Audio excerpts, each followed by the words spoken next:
ассалому алайкум бинандагони гиромӣ, нашри ҷанбастии барномаи иттилоотии навидро мустақиман аз телевизиони Сафина манзуротон мегардонем. Дар студия Суҳробшоҳ Давлатзода, сурдотарҷумон Қурбоналӣ Одиназода. бартарафсозии паёмадҳои офати табиӣ дар шаҳри Кӯлоб идома дорад. Дар ин кор вазорату идораҳо, кормандони корхонаю ташкилот ва сокинон ҷалб гардиданд. роҳбарияти раёсати вазорати корҳои дохилӣ дар вилояти Хатлон шаби 1 май беш аз 800 нафар ҳайати шахсиро ҷиҳати нигаҳдории тартиботи ҷамъиятӣ ва бартарафсозии оқибатҳои офати табиӣ сафарбар намуданд. гузориши хабарнигорони мо дар ҳамин хусус таҳия шудааст. дар шаҳри Кӯлоб корҳои бартарафсозии офати табиӣ идома дорад. ҳамарӯза садҳо нафар сокинони шаҳр, кормандони корхонаву ташкилот, шаҳрвандони дигар шаҳру ноҳияҳо дар бартарафсозии офати табиӣ кӯмаки хешро мерасонанд. дар натиҷаи ин офати табиӣ стансияи обтаъминкунии Назаров зери об лой монд, ки мушкилоти таъминот бо оби ошомиданӣ беш аз 20 000 аҳолии шаҳрро ба вуҷуд овард. бо дастгирии ҳукумати ҷумҳурии Тоҷикистон, ситоди ҷумҳуриявӣ ва кумитаи хоҷагии манзилию коммуналии назди ҳукумати ҷумҳурии Тоҷикистон, кормандони идораи обу корезии шаҳри Кӯлоб тавонистанд дар муддати 2 шабонарӯз пойгоҳи обкаширо тоза карда пурра барқарор созанд ва аҳолиро бо об таъмин намоянд. аз лаҳзаҳои аввалӣ ба вуқӯъ пайвастани офати табиӣ дар шаҳри Кӯлоб, кормандони шуъбаи раёсати вазорати корҳои дохилӣ дар шаҳру минтақа ва вилояти Хатлон ҳайати шахсиро ба ин минтақа сафарбар намуданд, ки хушбахтона тартиботи ҷамъиятӣ риоя гардида ягон ҳодисаҳои нохуш ба қайд гирифта нашуд. ҳамзамон кормандони раёсат, шуъбаи вазорати корҳои дохилӣ ва хадамоти давлатии оташнишонӣ бо ҷалби ҳайати шахсӣ ва техникаҳо дар бартараф намудани офати табиӣ саҳми назаррас гузоштанд. онҳо дар якҷоягӣ бо дигар ниҳодҳо роҳу кӯчаҳо, ҷӯйборҳо ва ҳавлию хонаҳои сокинони аз офати табиӣ зарардидаро аз лою санг тоза карданд. ҳаракати мунтазами нақлиётро дар роҳҳо таъмин намуда, бо истифода аз автомошинаҳои оташнишонӣ роҳҳои шаҳрро шуста ба тартиб дароварданд. дар таъминоти оби нӯшокӣ ба аҳолии маҳаллаҳои зарардида низ саҳм гузоштанд. ҳоло дар шаҳри Кӯлоб беш аз 800 нафар кормандони раёсати вазорати корҳои дохилӣ ва 25 нақлиёти оташнишонӣ аз хадамоти давлатии оташнишонии шаҳру ноҳияҳои вилояти Хатлон, 15 таҷҳизотҳои обкашӣ дар бартараф намудани офати табиӣ дар шаҳри Кӯлоб фаъолияти худро идома дода истоданд.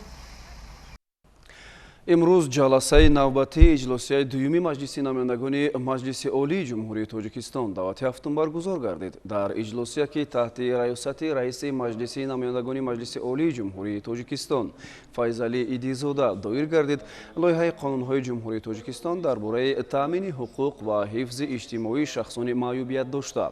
протокол оид ба ворид намудани тағйиру иловаҳо ба созишнома байни ҳукумати Ҷумҳурии Тоҷикистон ва ҳукумати давлати Қатар оид ба ҳавасмандкунӣ ва кафолати сармоягузорӣ аз 25 августи соли 2011 оид ба ворид намудани тағйиру иловаҳо ба Қонуни Ҷумҳурии Тоҷикистон дар бораи ҳуҷҷати электронӣ ва имзои электронӣ мавриди баррасӣ қарор гирифта, қарорҳои дахлдор қабул карда шуданд. масъалаҳои рӯзномаро вакилони мардумӣ ва масъулони соҳавӣ шарҳу тавзеҳ доданд. аз 11 то 15 майи соли 2026 дар шаҳри Душанбе конфронси 35-уми минтақавии созмони озуқаворӣ ва кишоварзии созмони Милали Муттаҳид барои Аврупо ва Осиёи Марказӣ баргузор мегардад. ба ҳолати 4 майи соли 2026 барои иштирок дар ин конфронс зиёда аз 550 нафар меҳмон аз 54 давлати аъзо нозир шуд, яъне ҳозир шуданд ва инчунин 20 ташкилоти байналмилалию минтақавӣ ба таври ҳузурию маҷозӣ сабти ном карданд. дар конфронси мазкур вазирон, муовинони вазир, сафирон, роҳбарони намояндагиҳо ва ташкилоти байналмилалию минтақавӣ иштирок менамоянд. дар доираи конфронс директори генералии созмони озуқаворӣ ва кишоварзии созмони Милали Муттаҳид Чу Донгюй ва се муовинаш ба таври расмӣ таздиқи шарт иштироки худро пешниҳод намуданд. тақвияти худшиносии миллӣ, бархурди тамаддунҳо ва рушди фарҳанги миллӣ дар шароити ҷаҳонишавӣ мавзӯе буд, ки дар ҷаласаи сайёри шӯрои ҷамъияти Тоҷикистон, ки дар ноҳияи восеъ доир гардид, мавриди баррасӣ қарор гирифт. ҷузъиёти бештар дар гузориши хабарнигорони мо. جلسه سیور شورای جمعیتی جمهوری تاجیکستان در ناحیه واسع دایر گردید. موضوعی که در آن بررسی گردید تقویت خودشناسی ملی، برخورد تمدن‌ها و رشد فرهنگ ملی در شرایط جهانی شوی معرفی گردید. در کار شورا از میان شورای جمعیتی جمهوری تاجیکستان، رهبران تشکیلات و مؤسسه‌ها، نمایندگان فرهنگ، اتحادیه‌های جمعیتی و نمایندگان واسطه‌های اخبار عامه اشتراک داشتند. در این جلسه قید کرده شد که جوهر خودشناسی ملی از دوست داشتن وطن، مادر، زبان، تاریخ و ارزش‌های تاریخی و فرهنگی سرچشمه گرفته و تشکل شخصیت‌های دارای جهانبینی سالم و پیشرفته باعث می‌گردد. تاکید گردید که خودشناسی این ریشه ملت است. بنابراین برای مستحکم گردانیدن مکتب ملی که جزء اساسی آن وطن پرستی، خویشتن‌شناسی و خودشناسی میباشد، چاره‌های ضروری باید اندیشید. بعد برآمدهای رسمی در مذاکره‌ها مسئله مطرح شده مورد تحلیل قرار داده شده، جهت رشد فرهنگ ملی، تحکیم خودآگاهی و بلند برداشتن مسئولیت شهروندی پیشنهادهای مشخص منظور گردیدند. سفارت جمهوری تاجیکستان در پادشاهی عربستان سعودی در همکاری با مرکز تحقیقات خلیج در ریاض راجع به کنفرانس چهارم بین المللی سطح بلند اوید به 10 ساله بین المللی عمل آب برای رشد استوار 2018-2028 که از 25 تا 28 می سال 2026 در شهر دوشنبه برگزار می‌گردد نشست مطبوعاتی دایر نمود. در چاره‌بینی راهبران نمایندگی‌های دیپلماتی و سازمان‌های بین المللی مقیم ریاض، کارشناسان و نمایندگان واسطه‌های اخبار عامه اشتراک نمودند. نماینده دیپلماتی تاجیکستان در عربستان سعودی درباره تشبس‌های بین المللی تاجیکستان در ساحه آب و اقلیم، روند آب دوشنبه و اینچنین درباره آمادگی به کنفرانس چهارم آب دوشنبه معلومات مفصل داد. بخشیده به 35 سالگی استقلالی دولتی در شهر خوروغ ساختمانی زیاد از 300 انشاءات جشنی به نقشه گرفته شده است که تا امروز قسمی زیادی آنها به استفاده داده شده است. در این میان به بنیاد و برقرارسازی مؤسسه‌های اجتماعی توجه بیشتر روانه شده است. رفت کارهای ساختمانی در مؤسسه‌های تعلیمی مرکزی ولایت را همکاران ما در گزارش خود پیگیری کردند. در روند وسعت کارهای سازندگی و تجلیل سزاوار از جشن 35 سالگی استقلالیت دولتی جمهوری تاجیکستان در برابر دیگر انشاءات حیاتا مهم برای ساکنان شهر خوروغ، کارهای ساختمانی در مؤسسه تعلیمی رقم 6 به نام ناصر خسرو و در بنای علاوگی و آزمایشگاه‌های فن‌های دقیق در نزد مؤسسه تحصیلات میانه عمومی رقم 2 به نام دولتعلی شبدولوی شهر خوروغ با مرام جریان دارد. بنای نوی مؤسسه تعلیمی رقم 6 از 4 آشخانه عبارت بوده.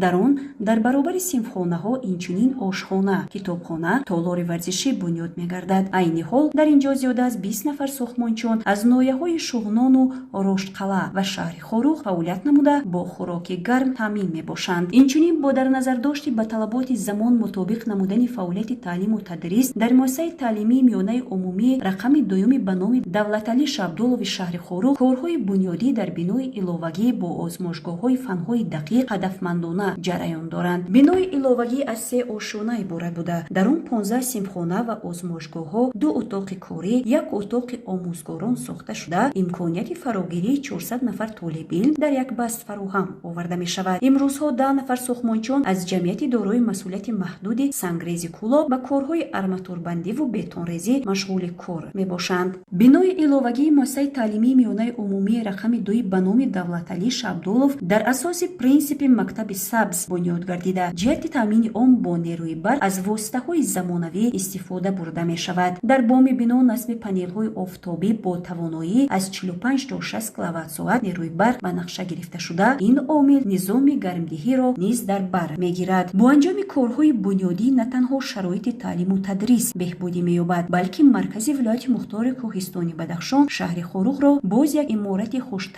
و زمانوی جلوی نو خواهد بخشید. در دهه گلستان شهری پنجکند با بنیاد بینای نوی مؤسسه تحصیلات میانه عمومی رقم 65 سنگی اساس گذاشته شد. بینای نو از 2 قبت عبارت بوده. برای با تعلیم فرا گرفتن 480 نفر در یک بست پیش بینی شده است. مؤسسه با سهامگذاری مقامات اجرایی محلی، حاکمیت دولتی شهر و ساکنان دهه ساخته می شود.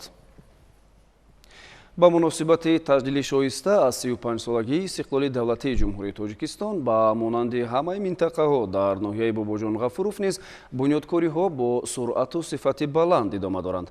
ساکنان این ناحیه با تشبس های مهنتی کوشش می نمایند که این جشن عمومی ملی را سزاوار استقبال کنند.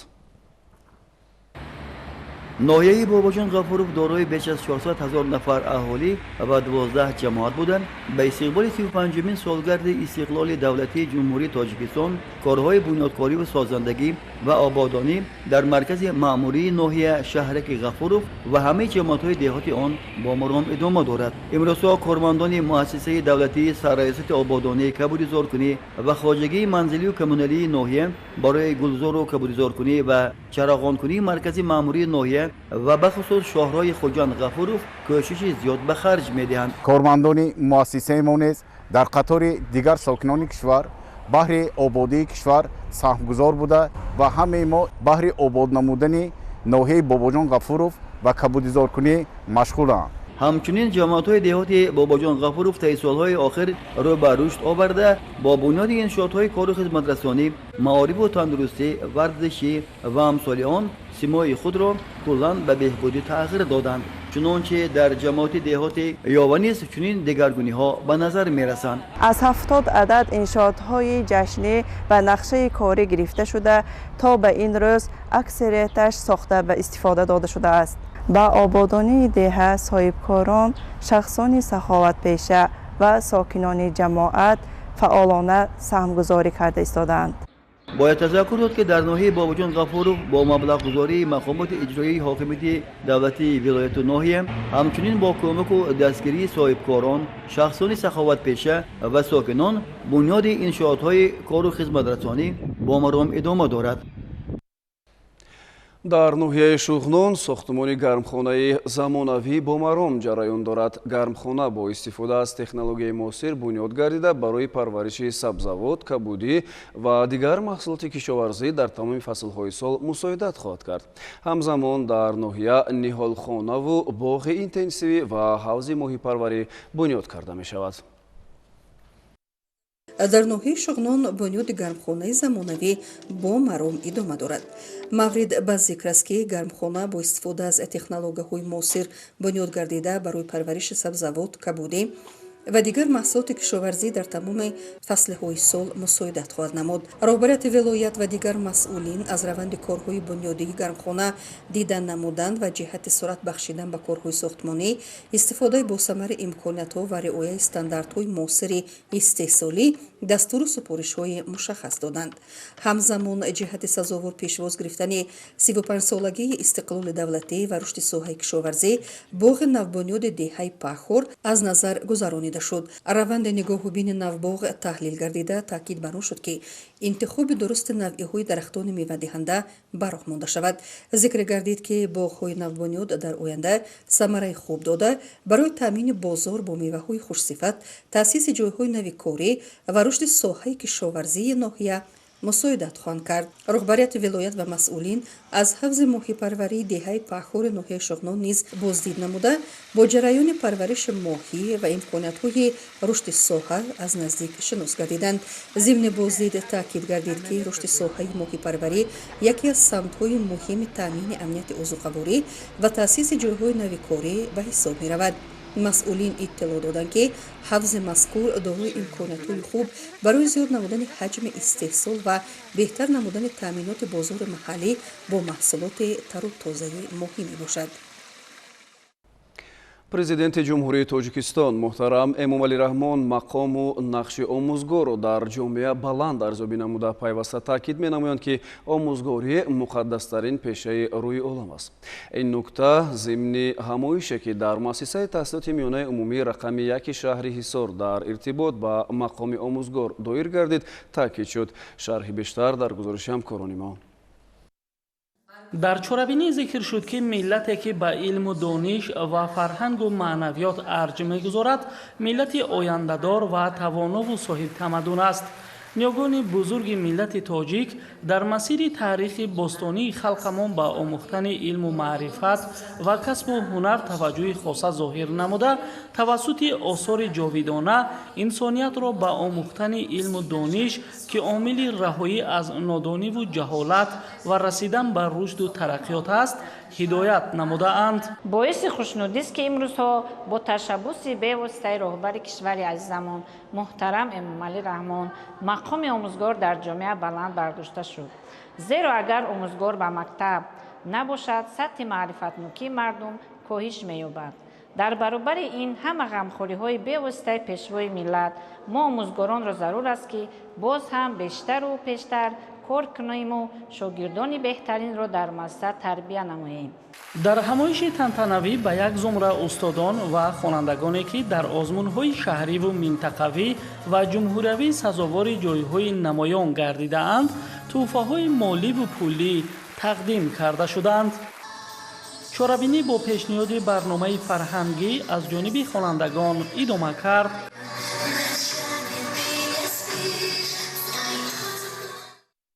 дар китобхонаи миллии тоҷикистон бахшида ба арӯзои телевизион, радио ва кормандони соҳаи алоқа бо иштироки доираи васеи олимону муҳаққиқон, устодон, муассисаҳои таҳсилоти олӣ, кормандони телевизиону радио ва намояндагони соҳаи алоқа ҳамоиши илмии назариявӣ баргузор гардид. дар оғози ҳамоиши илмии назариявӣ бахшида ба рӯзи телевизион, радио ва кормандони соҳаҳои алоқа навори видеои оид ба рушди соҳаҳои телевизиону радио ва алоқа дар Тоҷикистон намоиш дода шуд. Дар ин навор рушди соҳаҳои телевизиону радио ва алоқа дар Тоҷикистон аз ибтидои фаъолият то замони муосир ба таври муфассал инъикос гардида, дастовардҳо, пешрафтҳои техникӣ ва нақши ин соҳаҳо дар таҳкими фазои иттилоотии кишвар нишон дода шуданд. Он ҳамчунин саҳми мутахассисон ва кормандони соҳаро дар рушду такмили хизматрасониҳои алоқа ва пахши барномаҳо инъикос намуд.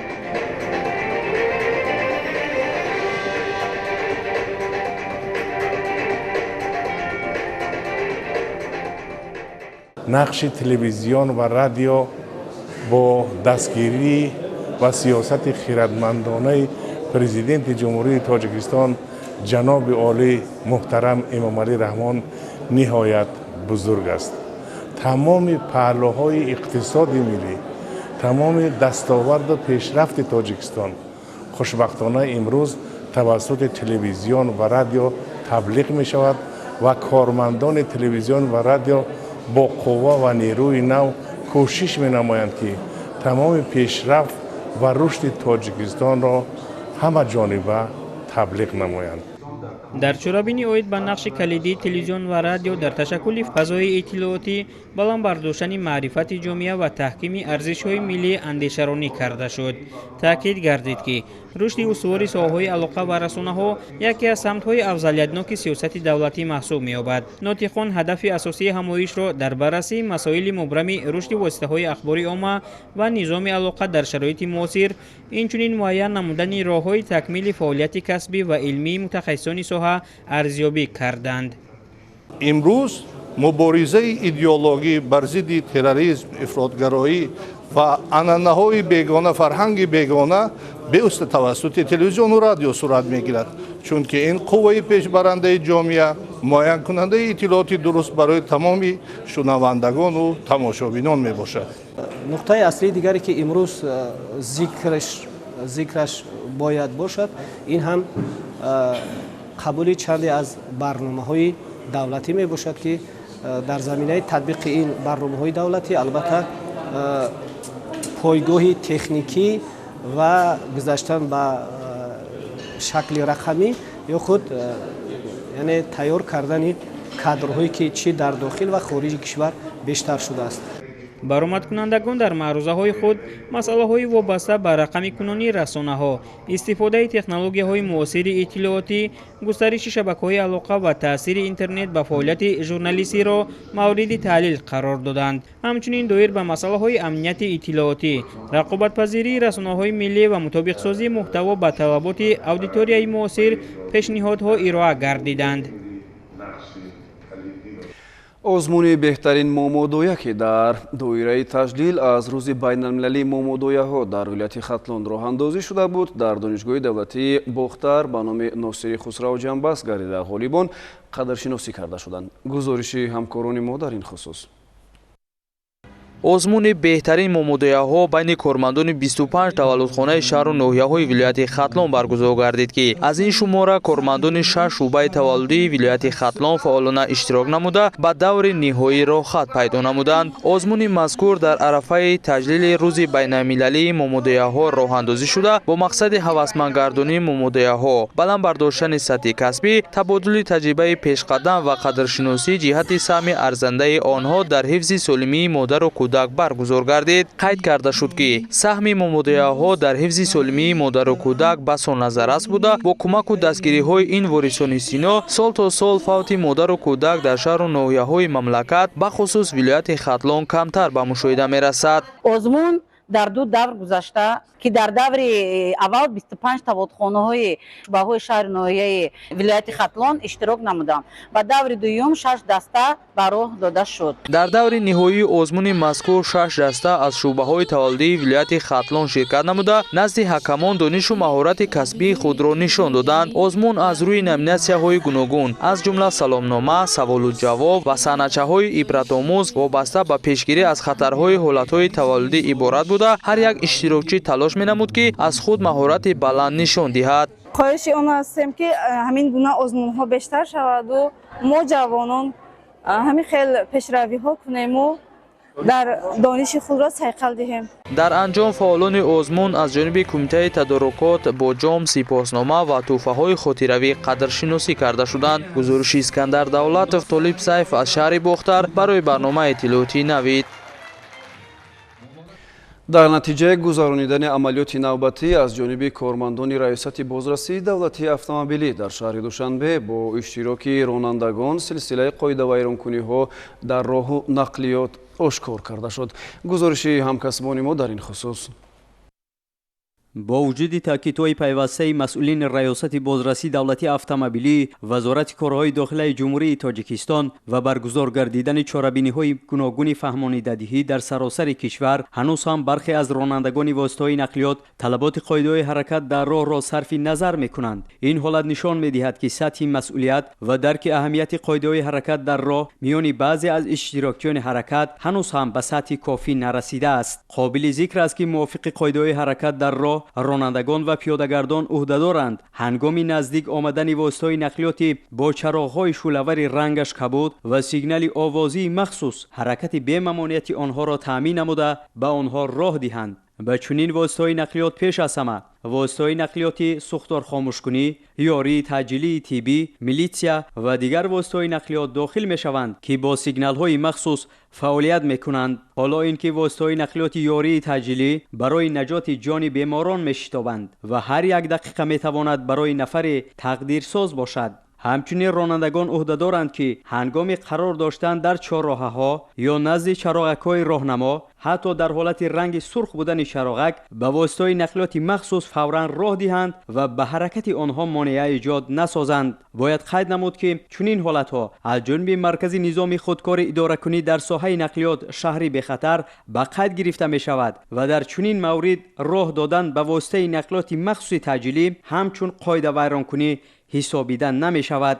бо вуҷуди ин нисбати ронандагоне ки ин талаботро сарфи назар мекунанд аз ҷониби кормандони раёсати бозрасии давлатии автомобилӣ вазорати корҳои дохилаи ҷумҳурии Тоҷикистон мунтазам чораҷӯӣ карда шуда тибқи моддаи 318 қисми 4 кодекси ҳуқуқвайронкунии маъмурии ҷумҳурии Тоҷикистон протоколҳои маъмурӣ тартиб дода мешаванд. аз ин рӯ раёсати бозрасии давлатии автомобилӣ вазорати корҳои дохилаи ҷумҳурии Тоҷикистон аз тамоми ронандагон ва пиёдагардон эҳтиромона даъват ба амал меорад ки ба талаботи қоидаҳои ҳаракат дар роҳ ҷиддӣ муносибат намуда ҳангоми наздик омадани воситаҳои нақлиёти махсус ба онҳо роҳ диҳанд. зеро риояи ин талабот на танҳо уҳдадории қонунӣ, балки омили муҳими ҳифзи ҳаёт ва саломатии шаҳрвандон ба ҳисоб меравад. беаҳамиятӣ дар чунин ҳолатҳо метавонад ба оқибатҳои нохуш оварда расонад. даври шаҳри озмуни ҷумҳуриявӣ фуруғи супҳидонои китоб аст дар Исфара бо фарогирии доираи васеи довталабон сурат гирифт. Баргузории ин марҳилаи озмун собит кард, ки довталабон бо омодагии ҳамаҷониба дар назди аъзои ҳакамон ҳузур пайдо мекунанд, мегӯяд ҳамкори мо. дар шаҳри Исфара даври шаҳрии озмуни ҷумҳуриявии фуруғи субҳидонои китоб аст бо ширкати фаъолонаи довталабон баргузор гардид. Сараввал муовини раиси шаҳри Исфара баромад намуда ба иштирокчиён муваффақиятҳои беназирро таманно намуд. зимнан гуфта шуд, ки бо мақсади фарҳанги китобхонӣ, баландбардоштани савияи маърифатӣ ва таҳкими эҳсоси худшиносии миллӣ миёни қишрҳои гуногуни ҷомеа ба хусус насли ҷавон роҳандозӣ гардидааст. баргузории чунин озмунҳо ба густариши муҳити маърифатӣ, тақвияти завқи мутолиа ва бедор намудани ҳисси ифтихор аз адабиёт ва мероси фарҳангии халқу миллатҳо мусоидат менамояд. дар ин озмун хонандагону донишҷӯён, омӯзгорон ва дигар дӯстдорони китоб иштирок намуданд. озмун дар шаҳри Исфара дар давоми 4 рӯз идома меёбад аз рӯи 4 номинатсия: адабиёти бачагона, адабиёти классики тоҷик, адабиёти муосири тоҷик ва адабиёти ҷаҳон. мо ҳаракат мекунем хонандагони фаъолро дар даври вилоятӣ пешниҳод кунем. ҳайати ҳакамон, ки аз мутахассисони соҳаи адабиёт ва китобдорӣ иборат буд, сатҳи баланди омодагии довталабон, тарзи баёни андеша ва доираи мутолиаи онҳоро сазовори таҳсин арзёбӣ намуд. даври шаҳрии озмун дар шаҳри Исфара бо рӯҳии баланди фарҳангӣ ва таваҷҷӯҳи хоса ба арзишҳои илмиву маънавӣ баргузор гардид. имрӯзҳо дар шаҳру ноҳияҳои мамлакат аз ҷониби масъулони бахши кор